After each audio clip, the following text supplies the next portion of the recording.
Welcome to mega 9 TV. నేను మీ జనని. Tea Congress లో group రాజకీయాలు నడుస్తున్నాయా? తాజాగా 10 మంది ఎమ్మెల్యేలు ఒకే చోట సమావేశం కావడానికి కారణం ఏంటి?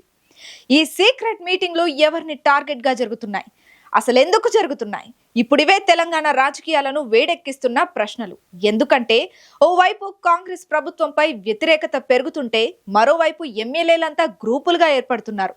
దీంతో టీ కాంగ్రెస్ లో అసలు ఏం జరుగుతోంది, ఎలాంటి పరిణామాలకు దారి తీయనుంది అనేది అత్యంత ఆసక్తికరంగా మారింది.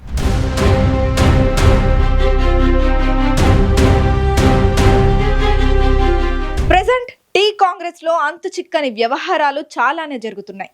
ఎమ్మెల్యేలంతా గ్రూప్ రాజకీయాలు నడుపుతుండడం, సొంత పోస్టులతోనే సెల్ఫ్ గోల్ వేసుకోవడం, మరోవైపు సీఎం రేవంత్ పాలనపై రోజు రోజుకు అసంతృప్తి పెరుగుతుండడం, ఇలా చాలానే ప్రతికూల అంశాలు కనిపిస్తున్నాయి.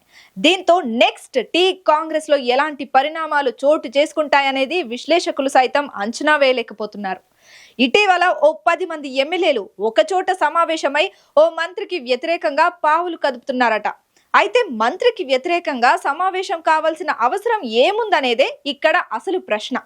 సమావేశమైన ఎమ్మెల్యేలంతా కూడా నల్గొండ జిల్లాకు చెందిన వారని, వారంతా కోమటిరెడ్డి రాజగోపాల్ రెడ్డితో సన్నిహిత సంబంధాలు ఉన్నారనే టాక్ కూడా వినిపిస్తోంది. మరి వాళ్ళంతా సడన్ గా ఎందుకు సమావేశమైనట్లు? కోమటిరెడ్డి ఏదైనా కొత్త ప్రణాళిక రచిస్తున్నారా అనే కోణంలో కూడా గుసగుసలు వినిపిస్తున్నాయి. అయితే సీక్రెట్ గా సమావేశమైన వారంతా కూడా మంత్రి పొంగులేటి శ్రీనివాసరెడ్డికి వ్యతిరేకంగా సమావేశమైనట్లు మరో టాక్ కూడా వినిపిస్తోంది. మంత్రి పొంగులేటి కీలక శాఖకు బాధ్యతలు నిర్వర్తిస్తుండటంతో ఆయన ఒక నియంతలా ప్రవర్తిస్తున్నారనేది కొందరు ఎమ్మెల్యేల అసంతృప్తికి కారణమట. అయితే ఇందులో ఎంతవరకు నిజముందో లేదో తెలియదు గాని మరోవైపు పొంగులేటి శ్రీనివాసరెడ్డి కూడా తనతో సన్నిహిత సంబంధాలు ఉన్న ఎమ్మెల్యేలను కూడగట్టుకునే పనిలో ఉన్నారట.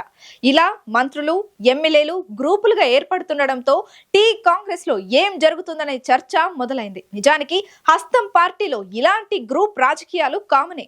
అయినప్పటికీ తాజా పరిస్థితుల దృష్ట్యా గ్రూపులు ఏర్పడుతుండడంతో ఎవరి టార్గెట్ గా జరుగుతున్నాయనేది అసలు ప్రశ్న.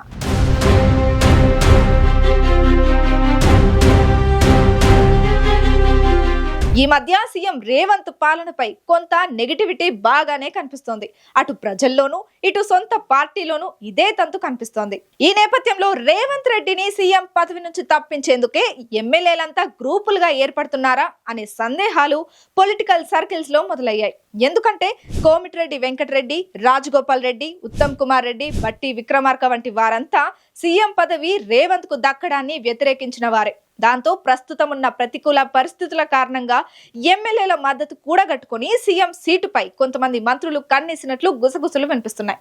ప్రస్తుతం పొలిటికల్ సర్కిల్స్ లో వైరల్ అవుతున్న ఈ రూమర్స్ లో ఎంతో కొంత నిజం లేకపోలేదు. ఎందుకంటే సీఎం రేవంత్ పై వ్యతిరేకత ప్రదర్శించే ఎమ్మెల్యేలు, మంత్రుల సంఖ్య కాంగ్రెస్ లో కొంత ఎక్కువగానే ఉంది. మరి తాజా పరిస్థితులు చూస్తుంటే టీ కాంగ్రెస్ లో ఊహించని పరిణామాలు చోటు చేసుకునే అవకాశం లేకపోలేదు. మరి ఏం జరుగుతుందో మనం వెయిట్ చేసి చూడాలి.